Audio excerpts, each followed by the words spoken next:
And even then, too, at that time, if you had an affidavit and were ready to go, how did you pay for the passage? After the night of the broken glass, everybody in Germany wanted to leave.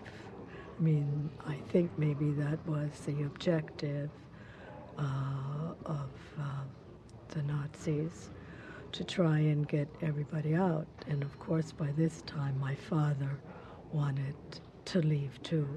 But it was very difficult. You couldn't get any affidavits. We did have some relatives that were living here in the United States, and they were working very hard to get my father and my mother to come to the United States. But it wasn't When he came to work in the morning, the Gestapo was already waiting for him and arrested him, along with other workers who had come to work. This fiancé of my aunt finally was released only because you could only get released if you could prove that you make attempts to leave Germany. She had managed to get from a cousin of his who lived in America a visa for him. Which of course was a difficult thing to do, but it was the right thing to do. My sister and I went to Rotterdam, where we boarded the Veen Dam, and it was a very, very rough trip. The Atlantic is very rough in January. We started in Rotterdam on the 13th of January and landed in this country on the 25th. The trip was longer than it usually is because of the rough seas. And the first letter from our mother, we stayed with our cousins in New York. First letter of my mother brought the sad news that my father had died. I see my father when he came back from Buchenwald. I saw him a few weeks later, and he was there for 4 weeks in Buchenwald. And when I saw him again, he told my mother, we have to get out of here. No matter what, we have to get out. No matter wherever we can find a place to go, we got to go. Many Jews wanted to leave already after Kristallnacht, and many did. But it was very difficult.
My mother told me that my father was arrested, and under the circumstances which he was arrested, he tried to hide in the attic, and a policeman came and said, look, I have to bring in a body. If he doesn't come, I have to take you into custody.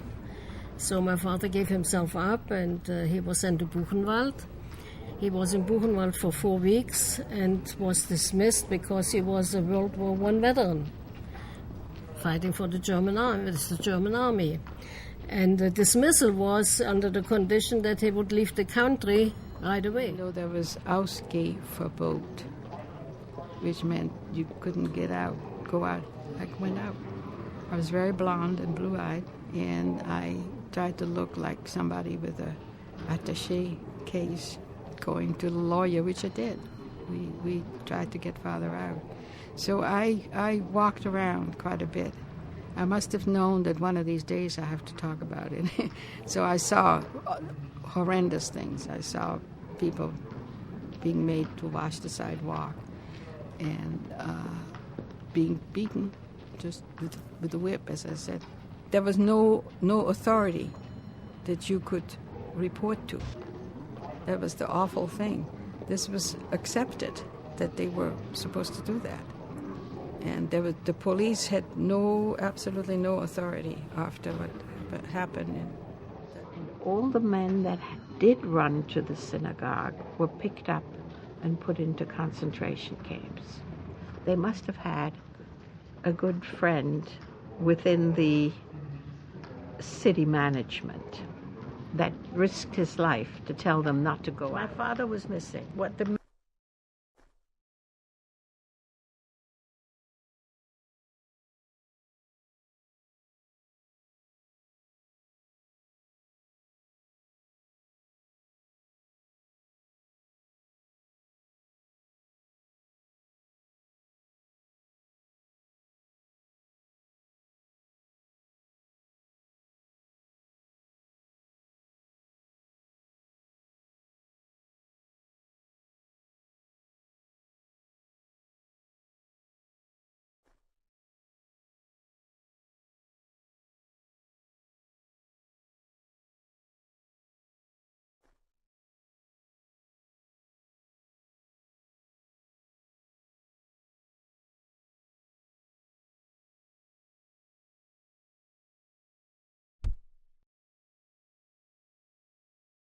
And then came around mid-morning, it wasn't noon yet, and mid-morning came a horde of people to the door and didn't ring the bell, just smashed the door down, came in with scissors and all kinds of instruments and just demolished the whole apartment. Suddenly some bricks and rocks were being thrown through our window.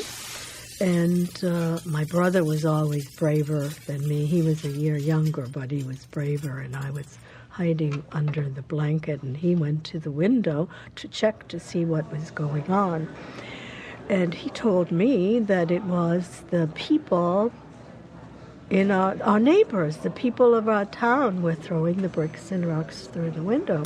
And he also told me that the civil policeman in our town was standing on the edge of the crowd, and he didn't do anything about it. And in the middle of the night, they came pounding on the front door. I remember that. And the fear that this instills in a child is a feeling of fear that never in your life can you forget. That feeling of fear is always there. Yes, my mother, where's your husband? Now, either she didn't want to tell them, or maybe she really didn't know. But they came up to the door and they asked my mother, where's your husband? Of course, she didn't know, or she didn't want to know, I don't know. But when she didn't say this, they killed her. We found a bullet. Now, for Nazis, if you don't answer them, you see, it's a criminal act. And you need this, and they need to shoot you. So they shot her. And I didn't know about it, of course, for all the 7 days. I was in prison. And on the 3rd floor lived a non-Jewish family, and then on the 4th floor was the attic. And the people who were on the 3rd floor, they pretended they didn't know anything was happening. And they down the books, some of them they tore apart. All the dishes out of the cupboards were smashed. All the plants were turned over. Pillows and things were cut up. It was just... They ripped the toilets out of the walls. It wasn't enough to steal. They stole whatever they could. But whatever they didn't steal, they had to destroy. And our baby pictures that were hanging on the walls were stabbed with scissors, the glass broken, and the scissors jabbed into the baby pictures. That told her something. All the prayer books, anything of a religious content, was taken to the attic. It was a 4-story house, and dumped into the compost. I still have somewhere in the house one prayer book with egg and manure on it. It was dreadful. A buffet, an order for all the Jews to pay and go back to their houses and repair the damage that was done on Kristallnacht. So my mother had to do that. In 1938, we were kicked out of our apartment.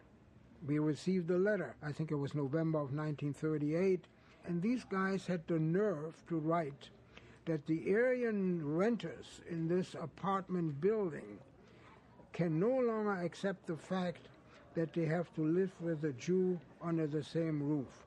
And please leave as soon as you can. You got 14 days to find another place. Now, that affects you personally. There's no way out about it.